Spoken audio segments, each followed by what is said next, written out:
Իրադարձություններն այս պատմության մեջ զարգանում են աներևակայելի, կայծակնային արագությամբ, և կարծես թե չարիքի շղթան երբեք չի ընդհատվելու։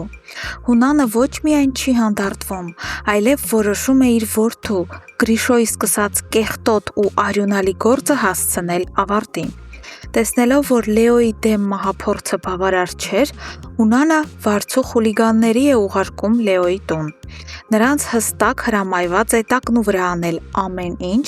և անխնա ծեծել տանը գտնվող ցանկացած մարդու։ Բարեբախտաբար այդ սարսափելի պահին տանը միայն Մանանն էր։ Լսելով դռան կոտրվող ձայներն ու անծանոթ տղամարդկանց աղաղակները, Մանանը սարսափահար ու քարացած թաքնվում է զուգարանում։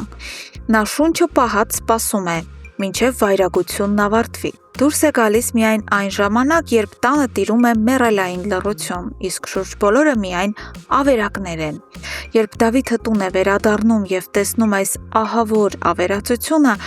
անմիջապես հասկանում է, թե ում ձեռքի գործն է սա։ Նա վստահեցնում է Մանանին, որ սա Հունանի ստոր արարքն է, և որքան էլ Մանանը բարձրաձայն փորձում է հերքել այդ վարկածը, հոգու խորքում նա շատ լավ գիտակցում է դառը ճշմարտությունը։ Այս ֆոնին Գրիշոն կարծես ոչինչ չի եղել, կրկին սկսում է ուղիներ փնտրել Մանանի հետ հանդիպելու համար։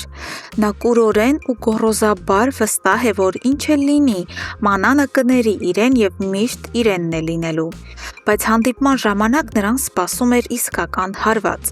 Մանանը ուղիղ նայելով նրա աչքերին, վճռականորեն հայտարարում է, որ երբեք ոչ մի պարագայում չի ների այն դաժանությունը, որը նա արեց Լեոյի հետ։ Ես այլևս այն միամիտ ու հիմար աղջիկը չեմ, ասում է Մանանը, վերջնականապես խզելով բոլոր կապերը։ Գրիշոն կանգնած է շոկի մեջ, նրա եսասիրական աշխարհը փլուզվում է։ Մինչ թշնամիները շարունակում են իրենց դաժան խաղերը, Լեոյի վիճակը մնում է ծայրահեղ ծանր։ Նրա մոտ նկատվում են հիշողության մասնակի կորուստներ։ Բժիշկները լռում են, հրաժարվելով որևէ հուսադրող կանխատեսում անել։ Լեան, անտեսելով ամեն ինչ, փորձում է ամեն վայրկյան լինել նրա կողքին, դառնալով նրա միակ լույսը այս հուսահատության մեջ։ Սակայն դժբախտությունները միայնակ չեն գալիս։ Տանտերը, իմանալով բնակարանում տեղի ունեցած ջարդարարության մասին, անխղճորեն դուրս է անում ընտանիքին։ Նրանք ստիպված են տեղափոխվել մեկ այլ վարձով բնակարան։ Այս ամենը ծանրագույն հարված է Դավիթի համար, ով տեսնում է, թե ինչպես է հոգսերի ու դժվարությունների ողջ ծանրությունը ընկել տարեց պապիկի՝ Դավիթի ուսերին։ Հուսահատությունից դրդված երիտասարդ Դավիթը գնում է եկեղեցի, խաղաղություն և ուժ խնդրելու։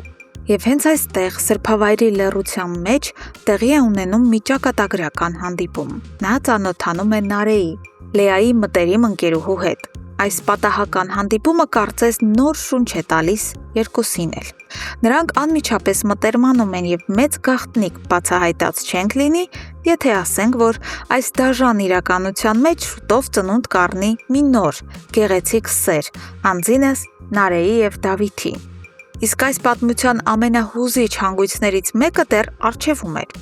Ավոն, ով պատրաստվում էր Էռնայի հետ նստել մեքենան և հեռանալ, հանկարծ դեմ առ դեմ հանդիպում է իր հորը՝ Դավիթ պապիկին։ Տարիների բաժանումից հետո այս հանդիպումը անսպասելի էր։ Ավոն փորձում է խուսափել, ձևացնում է, թե չի նկատել հորը, արագ նստեցնում է Էռնային մեքենան և ուզում է փախչել սեփական անցյալից։ Բայց Դավիթ պապիկի խիստ հրամայական ձայնը կանգնեցնում է նրան։ Տարեց հայրը արդարացի բացատրություն է պահանջում, որտեղ էր նա այսքան տարի, ինչ կյանքով էր ապրում, միթե նրա քարացած սիրտը երբեք չի ցավել հարազատ եղբոր երեխաների կամ ալեհեր հոր համար։ Ավոյի պատասխանը հնչում է որպես դառը մեղադրանք։ Դու ինքդ ինձ ջնջեցիր քո կյանքից և ես ոչինչ չէի կարող անել։ Հոր և որդու այս ծանր առճակատումը սառեցնում է արյունը։ Սիրելի հեռուստադիտողներ, ինչպես եք կարծում, արդյոք Դավիթ պապիկը կկարողանա ներել Ավոյին այսքան տարվա լռության և անտարբերության համար։ Եվ արդյոք Ավոն կփորձի քավել իր մեղքերը իր ընտանիքի առաջ, թե կրկին կընտրի փախուստի ու հպարտության ճանապարհը։ Անպայման գրեք ձեր կարծիքն ու սպասումները մեկնաբանություններում։ Մեզ շատ հետաքրքիր է իմանալ ձեր տեսակետը։